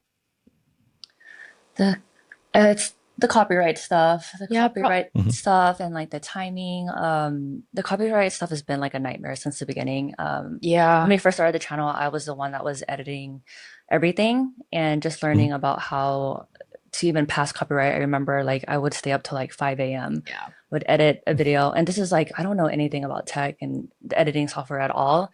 And I was like editing everything in 4K because I thought that was just like the best thing to do. And so like my mistake number one. My editing software would crash all the time. I was like dealing with that. And then finally exporting would take forever. Finally I'd get that out. And then I remember I would like just set like a 2-hour alarm when I would go to sleep. Yeah. And then wake up and see if it passed copyright. And it would be like, it has copyright strike on it. Or not strike, it has a copyright on it. I'm like, oh. So it's like 2 a.m. I'm trying to like re-edit it again and send it a new alarm. So like honestly, like the copyright stuff and like editing has been a nightmare. Yeah. But I mean, we fixed that solution with getting editors now, and, which I wish I did earlier. Yeah. I think we started like 5 months into the channel, right? We got editors. Yeah, I think. Yeah, I wish we believed in ourselves a lot more and just got editors a lot earlier. We just like, there's a couple of things that we probably should have done in the beginning, but you know, we just, it's scary, you know. We didn't want to know if we want. Another reason why editing took forever for Meesh in the beginning was because we were just running off of my old like 2015 laptop, and so my laptop, you know, went through law school with me. I took the bar exam with it, so it had a lot of miles on and it. The upgrading process of like our tech was really slow. I felt like really slow. So we weren't making any money in the beginning. We were just like trying to. We don't want to spend on editors because we weren't making any money. We didn't want to spend on equipment, but then we finally like, you know, took the risk and then started like investing in the channel. Yeah. And then that's when we started to monetize more. So one piece of advice I would give reaction channels is just, you know, just go for it. Invest in and honestly, I think as long as you're reinvesting every single dollar or penny, like from the channel and back into the channel, like it's gonna come back. I feel like it'll always come back, and it's never bit us in the butt. So but honestly, I don't regret it too, because I learned a lot about editing. Yeah, and I get the process, and I'm the one who's actually talking to all our editors and approving all of our stuff. Yeah, writing all the video briefs to how we want our videos. So it's like if I didn't go through the editing process, I probably wouldn't even know how to do that. Yeah. Yeah. Yeah, it's a big learning curve for like the technical aspect of that, and it's a big investment up front to try and get that rolling for sure. In addition to that, how have you grown in your time with the channel? Oh my gosh, so much. I mean, there's like a lot of things. Tech-wise, we learned about just all the video and stuff with our mics. The biggest growth was obviously like articulating myself on camera and just being on camera, trying not to be awkward. I remember just like even editing and hearing myself on camera like made me cringe, and still till this day it still makes me cringe. But you know, after the channel, it definitely like helped me articulate myself a lot better, and even just having normal day conversations with people have gotten better. I mean, Meesh, exactly, like I think it's pretty clear, like much more introverted than me, like just from an outset.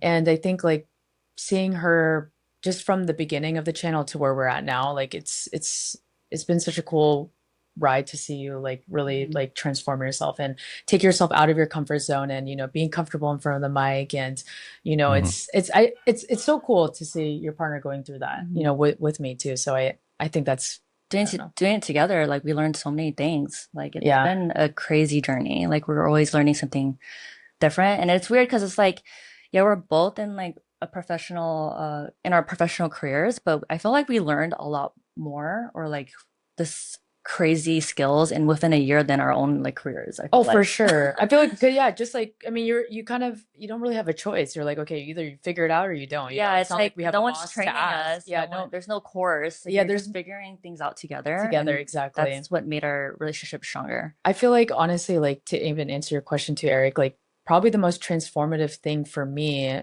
in this channel is our relationship and like dealing with us as, you know, as girlfriends first, you know, like, because we started this channel when we weren't even engaged yet, right? So we were like girlfriends, then fiancés, then now wives. So it's like 3 stages of our relationship, all within the reaction channel, all within the channel, you know, and then at the same time as like us being co-founders / co-CEOs of this channel, you know? So how do we work as a married couple and then also like as being businesswomen, you know, and like how are we going to handle this? I don't know if we're dealing with an issue one day and then not bringing it into like our married life and not letting it bleed over to our personal life. And so we just like work so well with each other, like not to sound cocky, but we're just like, I feel like we really are perfect business partners because we just see things the same way and we're very like logical and we're really patient and we really communicate with each other really well. Yeah. We've had some, you know, of course we have a lot of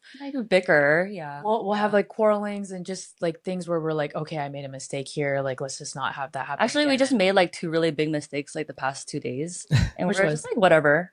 Like you forgot to put Invincible in the title. Oh, I made little and then things. like today I posted a Patreon video that was supposed to be scheduled next week, and I scheduled it today. We're just like whatever. It's like, those are such tiny things, you know. But like we are definitely getting better with our processes, you know. So for example, before we took this interview with you, like Meesh and I had like a little deliberation. We're like, hey, like, is there anything that we for sure don't want to talk about? Like, what are the no-nos? What are the things that we do want to discuss? So those only happened because we made mistakes in the past where we're like, oh shoot, like we weren't on the same page here. So we are trying to build like processes within just us of like how to appropriately discuss our life. Yeah, and we're very like practical even before the channel. Like if we fight, we're really logical, and I think the number one thing is like not being petty, right? It's like and ego, putting your ego to the side. I think we're really good at that. We just put our ego to the side when we started the reaction channel. I'm trying to get better.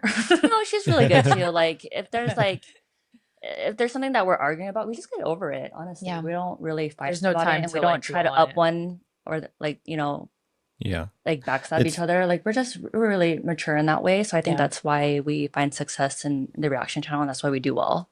Yeah. Agreed. Yeah, absolutely. Yeah, that's the one thing I notice with any argument with like my partner is like how you know it's special, because when it starts, my immediate reaction is like I just want this to be over. I want to get past this. Yeah. Already. Like even though like we're both upset at the moment, I was like I can already feel myself being like I want to just get past this. Yeah. This argument. Yeah. And I think that's like a good way to look at any type of relationship too, right? And not just like an intimate or a normal, not just an intimate relationship, but with business partnerships too. You know, it's like how can we find the resolution to this and make sure like we try to mitigate that problem again, you know? So like just communicating with one another and trying to figure out like a middle ground and how to come to a resolution is like super important.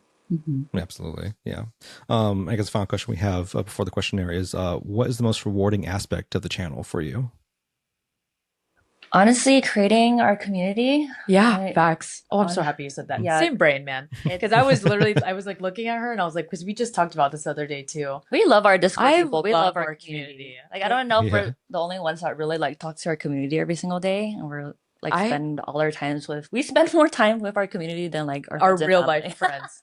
Because this is just like the way I feel like life is just moving that way, like because the internet is just everywhere. Like even if you can't see your friend that, let's say they live on the other side of the country, but you can always message them, you know? So it's like people are living on the internet now, and it's if you can make it a safe safe space, it's really beautiful. You know, But like yeah. we're connecting with people from like France, from Brazil, from literally London, like just other parts of the world that we would have never connected with if we didn't meet For them sure. through our And I know channel. a lot of people say this, but it's like the people who, you know, write in our comments every day and say like, you know, I was having a really bad day or I'm going through this and like your video made me laugh or made me feel better. And like I know a lot of people like creators say that, but then when it actually happened to us, it really just it was like I'm crying all over again. yeah, it's just like it just really warms our heart and it really Yeah. feels like we're making a difference, even though it's like our stupid commentary on Invincible or something. You know? Yeah. Like, And one of the things too that we get a lot is like, oh, we love watching your channel, like, or I love watching your videos like during my lunch break,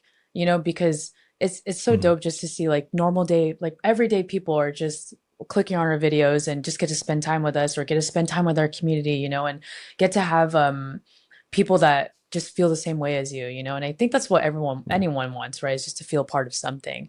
And just being able the fact that we get to foster that and bring that, even just if it's like 1%, even if it's just 1% to make your day better, like that makes the whole journey worth it.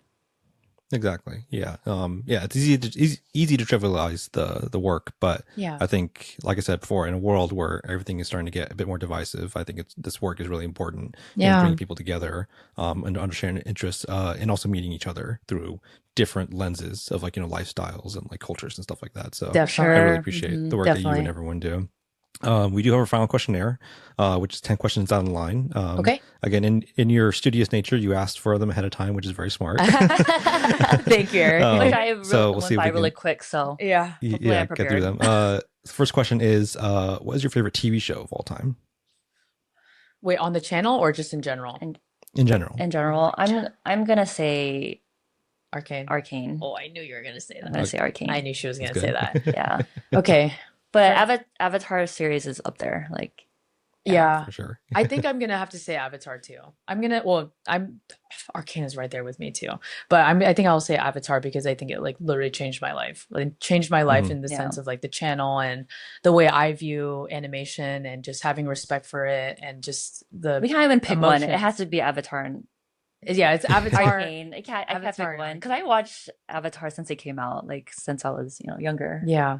Yeah, it holds a special place in our heart. Yeah, Avatar's definitely up there for me as well. Yeah. What's your favorite film of all time? I was really stumped on this question because it's like so hard to pick one, or like I don't really have a favorite movie. For me, if I had to choose, and it would be a movie that I watched once when I was 7 years old, and it would be Princess Mononoke. I've been wanting to watch on the channel, but because I've never watched it before and I know it's Misha's favorite. So I'm like, maybe one day. Yeah. That was like groundbreaking for me watching animation. Yeah. I would say as a young kid. I think for me, I would say Up. I just watched Up not that long ago and I got literally broke. Couldn't even breathe. I couldn't even breathe the whole time, Eric. My face wet, snot coming out, and like I was just literally crying the whole time. But it's been a minute. I'm sure I have a couple other favorite ones, but that's just like think about it. That's the one that comes to the top of my head. But I just love Up and like the lessons you get from it too, and like just knowing that like you can love someone so much or you can love something so much, but like you at the end of the day you need to move on with your life too. Not saying for me, but like I just got so emotional watching it because I'm like, wow, we just got married, and like the whole time I was napping when she was watching this too, so I woke up to her crying, like snot coming out of her, literally like hysterically crying, and I was like, what happened? And then she's like, I don't want you to die. Literally. But then I was still like in the middle of the movie, right? But at the very end, you like the lesson is like, you have to like just move on with your life, right? No, okay, that sounds so morbid. But I just kept telling myself, I'm like, thanks. Okay, Meesh dies, I have to move on, basically. Yeah. So I would want to. Ultimately, underneath that, it's great to be married. I think that's what exactly. the big part of it is. Yeah. A better answer. A better answer. Yeah. Next question is, what stresses you out? Our Discord. Our Discord stresses me out. As much as I love our Discord, that also stresses me out. Honestly, a personal thing that actually stresses me out, which is like really bad, is like it's always been like that for me since I was younger, is being unproductive. That's like I don't know why. Like if I have some free time or I'm enjoying life, I get stressed out because I feel like I'm not doing something useful or productive. You're not supposed to be. And that's like such a weird like thing to be stressed over. But it really it gives me anxiety. Like I feel like I'm wasting time. I need to be doing something productive. I think we're both like similar in that sense too. Like that we just feel like if we're both not doing something, we're like, oh my God, we should be doing something. Yeah. And it's probably like well, at least for me, like I really appreciate my parents because they kind of groomed me to be like that, to feel like you shouldn't be sleeping enough, you shouldn't be sleeping enough, but like, why are you waking up so late? Like you should be doing the Asian guilt. It's the like, Asian guilt. You watch too many TV and like you're no a failure. Video games, no, A plus always, know. So A is average. It is it is that guilt a little bit, but you realize like, okay, this is why we are where we are, because we've had that like burning fire underneath us. So it's really nice to have a partner that kind of feels similar to that. But I think for me personally, what stresses me out too, I don't even know what you're gonna say. I know. What am I gonna say? I don't know. Honestly, my job too, my like normal job, just being a lawyer stresses me out too. I think I don't really know that many people that are like, wow, I love being a lawyer. So maybe they are, but it's a stressful job just to begin with, because it's the nature of it is just stressful, right? So, I'm sure whenever, if and when we get to that point where we can like go full time, I think that will make my life a little bit less stressful in that sense. But of course, being a content creator is also stressful too. Yeah. I would say I definitely agree with you on the productivity thing. There was a long period in my life where like I would get very stressed out not working on something. My partner has been able to bring me down a little bit from that to relax a little bit and take some time off. But now the funny thing is, like when I have time off by myself and she's not around, I get stressed out thinking about how to not be stressed out, how to not work. I think like how do I enjoy myself? What's the thing I need to do now? Like I need to like figure out what's the most productive use of my time. Yeah, that's like Dee to me. She always has to like calm me down and be like, you just need to relax. And I just like have that guilt. I don't know why. And even like when we hang out with friends, I'm like, like this is so bad to say. I hope my friends don't watch this. I'm like, I feel like we're wasting time. We should be working on the channel. It is. You do have that feeling though. I mean, I think that's like the scary part about just being a content creator, is that you always have that feeling of like, I should be recording, or I should be doing something, or I could be doing this. And I think, like you said, Eric, that's the part where we all struggle, is like finding the balance, because that is so important, because there is much more to life than just being in front of the camera, having your family, having your friends, and finding the outlets. But like you said, there is a balance. Absolutely. We're still trying to find it. On the flip side of that, on the flip side of that is how do you, what helps you relax? Gym, walking. I love walking. Walking is like literally one of our favorite things. Yeah, we do that. Like we do a lot of walking. Honestly, just like winding down and watching TV off camera. Cooking, just listening to music. Listening to music. Actually, for sure. One of my favorite things to do is like while Meesha's working, the way I unwind, is like, 'cause I usually cook us dinner, so like while she's like editing or finishing up some things for work, I'll be like, okay, I'm gonna make some dinner. So like I'll just be in the kitchen cooking up some like steak or something. We love steak. And I'll just like be blasting music just in the kitchen and just like be in my own zone. And it's like just so nice to have like a full kitchen and being not thinking about anything else and just being in the moment, and I just so that's one of my favorite things to do too. And then of course after we have dinner, we usually do our like post dinner walk, and that's always nice to do together. Oh, that's great. We do everything together, like every little thing. I'm the same with my partner. We spend every second together. She's currently away right now, visiting her mother. And it's the first like long trip she's had, like I think since we've been together. So we're both feeling it right now. We get that. Oh yeah. How long is she gone for? For another couple of weeks. Yeah. Wow. Yeah. That's hard. Yeah. That is hard. Our dogs are very sad. They're very down right now. Yeah. We never done that before. I don't think we have. Yeah, the most was like, I know, I kind of get a weekend. Yeah, a weekend. But then I went kind of crazy. Like I was kind of happy. Only because like, so Dee's allergic to nuts. And I can't, she doesn't let me eat any nuts because it can transfer. So I was excited for her to go on a trip over the weekend, because I was like, oh, this is my only time to eat nuts. So I bought like a bunch of like Reese's Pieces. I ate like shrimp walnuts. Yeah. I come home and there's literally Reese's Pieces wrappers everywhere. I'm like all over the floor. And I just watched like I watched all the old OG like Batman movies just by myself, just eating a bunch of like nuts. I literally thought like when I was gone, I was like, oh, like go hang out with your friends, like go. I thought she was like gonna do all these things with her friends and stuff. No. And I come home and she's like, no, I just been sleeping and watching Batman and eating nuts. This is that's kind of the same. Yeah, that's me as well right now that she's gone. Like she's like, oh, what are you gonna do without me? I was like, nothing. Like I'm just gonna sit and work and just just like stare at my You're like computer me. You're like me. until I go back to sleep and then wake up and do it again. Like, Yeah. you know? Yeah. Same. We are the Yeah. same person, Eric. Yeah. That's so funny. Yeah. What is a hobby or passion you have outside of TV and film? Ooh, that's a good question. We really love working out, being Cooking and physical. We gym. play basketball. Yeah. Dee's Yeah. passions Oh, are great. sports. Oh, Like yeah. we Yeah. like I like Dive- sports too, but not as much as Dee. Yeah. We I love the listen- NBA. I really like UFC. UFC. I'm a really She's a big UFC UFC girl. fan. Yeah, so like I mean, that's pretty I mean, honestly, if I really could, I would love to do like sports reactions. Oh, that would be so sick. But like that's just Yeah. that's where like a true passion of mine lies. Just like She in loves her sports. hooping, like Yeah. basketball, the NBA, the Lakers, everything Yeah. within That that might realm. that might be a good Discord perk is to just Yeah. watch some sports games. with Honestly, your we Discord did members. that Yeah. already. Yeah. We did a Laker game on our Discord. Yeah, we That did was on the fun. first time. That was super, super fun. And it's so cute because our Discord, like they don't even watch sports either, but they just want to hang out. Yeah, they have So they'll no just, idea. like, we'll just Yeah. Yeah. talk crap in there together. Whatever Meesh and Dee want to do, like we're down. I'm like, that's how I'm like, man, I love this Yeah. community. They literally like Yeah. they act like, you know, like they'll like take a bullet for us, but guess what? We'll take a bullet for them too. Yeah, it's honestly I'll take a bullet. reciprocated. We don't Yeah. even know Dungeons and Dragons, but we're gonna watch them play for 4 hours. Yeah. Forever. Yeah, Yeah. exactly. So I love that so much. Food reactions too. I would love to do food reactions. I feel like Oh, our right. faces Yeah. like that would be so dope. Yeah. Those will be fun. Yeah. What fictional character do you relate to or just care deeply about?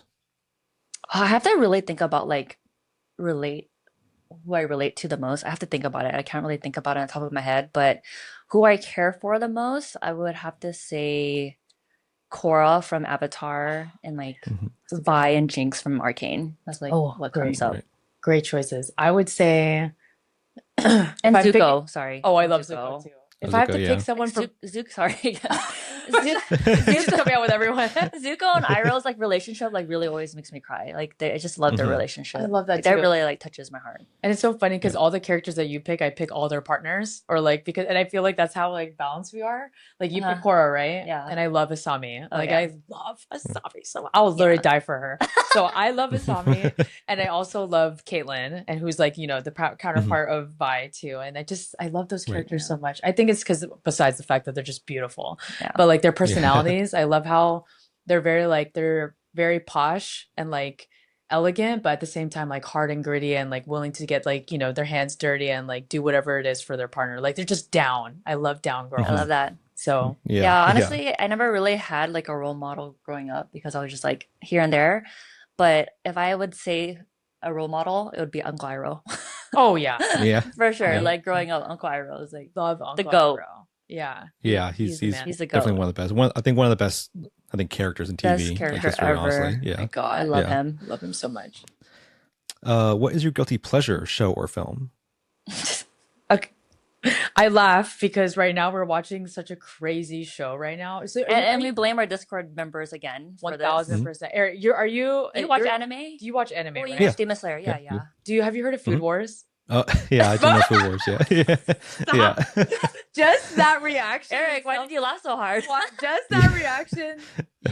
We love you for that, Eric. Yeah. But that I mean, Yeah, it's definitely- literally guilty pleasure. Like Yeah, literally. you pleasure. That's probably one you can't really put on the channel, I think. That's right. No, That's no. why it's Yeah. a guilty pleasure. So Yeah. we watch Food Wars because one, it has one of our loves in it, which is cooking, right? Like just the cooking, the animation, like this. Yeah. Yeah, it's really beautiful. The cooking and the animation, the music, and then obviously the more The extras. the extras pleasure that's in part. there Yeah. that we love in there. So yeah, our Discord we have a field day there, but it's that's definitely our guilty pleasure right now. Yeah, it's Yeah.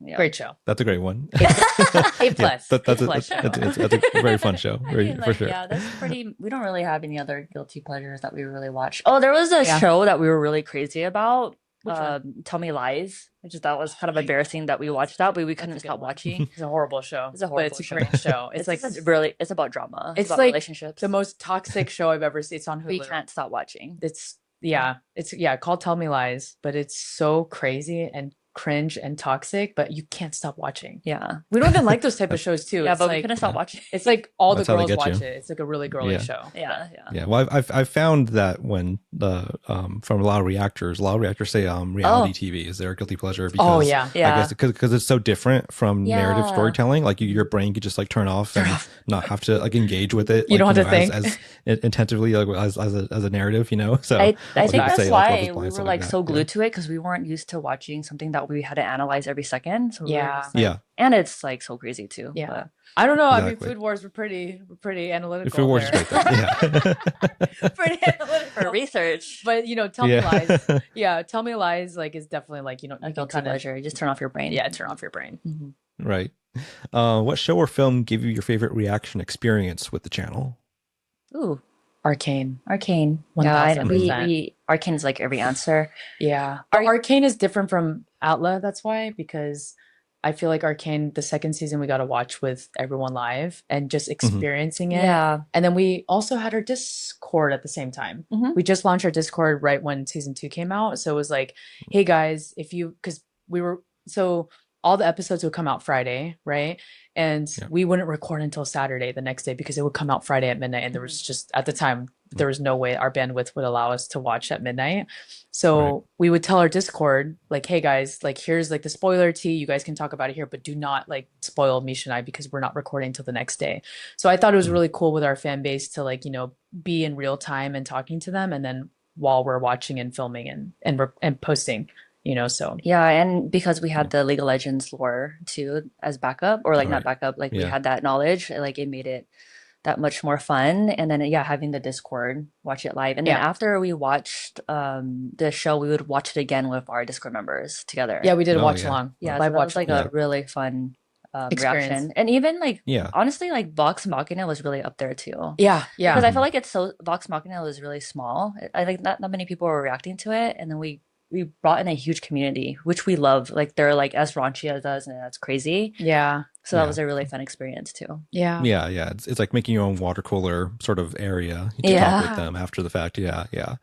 What show or film do you wish you could erase from your memory and react to again for the first time on camera? We always talk about this. Game of Thrones. 1000%. Like no doubt it's Game of Thrones. Like the OG. We're big GOT fans. Like, but it would, I watched Game of Thrones live like since season 2, like way back when. So she's OG. I would have to erase like so many years of watching Game of Thrones. But it would be so fun to react to Game of Thrones. Honestly, I would love to, but people don't really like rewatches, huh? So like I feel like people want to watch like, I mean, that would be crazy. Honestly. If we could do it again.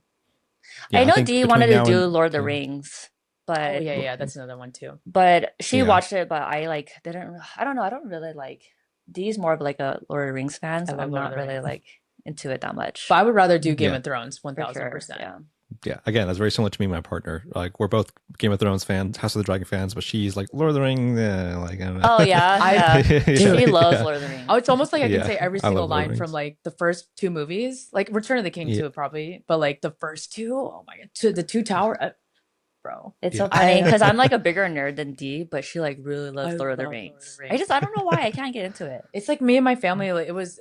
I was growing up like always watching that with like my parents and my brothers, and so it just I love that. But Game of Thrones, man, I wish we could do that. We know Game of Thrones, and like House of the Dragons is good, but it's just different. I love season 1 actually. The House of the Dragons is really good. Yeah, good, here we go, thumbs up again. House of the Dragon. And the final question is, what advice would you give to your past self if you can go back in time when you first started the channel? Oh my gosh. Actually, one thing comes to my mind immediately, and it is to invest in a camera fan. That's what my answer is. Dude, we were struggling. That's the first thing that came up. That is such a good one because we were just talking about this the other day. We were just talking about this. We did not have a camera fan, like literally a fan that connects to the back of your camera. For like literally, we just got it 4 months ago? Yeah, no, maybe like 5 months. Yeah, maybe like halfway, or maybe like no, we got it definitely not. Like 3/4 of the way. Our camera would heat up 30 minutes into the reaction. We would have to stop and take a break, or then like it would just break down on us, and it would suck filming reactions, and it would make it a lot more daunting to react to. But The only reason why we found out that there was a camera fan was we were part of the reaction Discord, like this one that our friend Jordan invited us to. So there's a bunch of other reaction channels on there. And I was asking them like how they deal with camera overheating, and they suggested the fan. And ever since then, it's been like a huge game changer. Like we can watch a movie from beginning to end without interruptions. Yeah, like that's a game changer for sure. I think for me, if I have to pick one, if I can give an advice, maybe something in the comment section. Maybe something like not getting too bothered about the comments. Don't take the comments so seriously, because no matter what, there is always going to be haters, you know. And I know that's a really cliched thing to say, but I truly like not allowing yourself to give that person that energy is like super important. And one thing I really am so like grateful for Meesh is that from the beginning she told me never clap back. Like don't clap back at these comments. Like they want you to react, they want to like much energy, they want to get under your skin. And she's much better than me, but to be honest, like it's because I'm the one that like handles most of our YouTube comments for the most part, and Meesh does all of our Patreon comments. So I see like, you know, a bunch more, just like a lot of comments, like the quantity of it. And in the beginning, it was really hard for me. It was really hard for me to like deal with, you know, certain homophobic comments and just like being two girls watching like a male dominant like show or something like that. But now I'm just like, you know, why would I ever give my energy to that? And it's like, it's the internet. No matter what platform you're on, it's going to exist. And, you know, you just have to take the high road and be the better person. Yeah. And it's hard to like, even in the beginning of the channel too, I didn't really care for comments, but now I feel like I do. So it's like we kind of switch in that aspect. So it's like, I'm trying to like, doesn't really bother me as much. And it bothers me sometimes. Yeah. But, yeah. There's a lot to parse out, like, you know, ignorance versus intention versus, you know, like clarification. Right. So yeah, it's a lot to learn in that regard. Yeah. But you've made it a long way, and I'm really happy to have you here today. Thank you so much for joining us. Thank you for having us. To talk to you. Of course. Yeah, you've been really great. Like you've been very easy to talk to, and you had very great questions, and we appreciate that you did your homework too, and like knowing like our whole journey of the channel. So we really appreciate that. For real, Eric, like I'm super impressed, and just like everything you've built, you know, with your own reaction podcast, and just being so invested into our community and just the whole space in general. Like we can really tell you're very passionate and you really care about this space. So it obviously shows with your content and just how you carry yourself and just the professionalism. We really appreciate you. Yeah. Thank you. I appreciate that. Yeah, it does mean a lot to me, and I'm happy to keep introducing people and connecting people, because that's, you know, that's what we're here for. Where can we find you on YouTube, on social media, anywhere else otherwise? Good question. Our YouTube handle is Meesh Dee Reacts, and if you go to our YouTube channel, there will be a bunch of links that show us. But we do have an Instagram. Everything is just our name. Like our Meesh Dee Reacts. Instagram is Meesh and Dee. Patreon's Meesh and Dee. Yeah. We even have Facebook, Meesh and Dee. TikTok, Patreon. But if you go to Twitter, go to our YouTube, like we have all of our links there. But we're super active, obviously, on our YouTube, our Patreon, our Discord. Like those are probably our top 3, and then Instagram. So those top 4 is where we mainly are. And you know, I know people are always looking for ways to connect with us, but I truly think like Discord is like the best place for us to see your message, most likely. So yeah, and then we have a Twitter too, and we do not have a TikTok yet, but that's just, we do, but we're not active. Yeah, we're still working on like shorts too. Like we just mainly do long form right now, but we do want to venture into shorts at some point. Yeah, like so one step at a time. Yeah, one step at a time. One stressful thing at a time. Yeah. You can find me at Necronic across social media. You can find us at Passionfruit for us across social media. You'll find links to our Discord and Patreon down below, and we'll catch everyone on the next episode. Thank you. Thank you.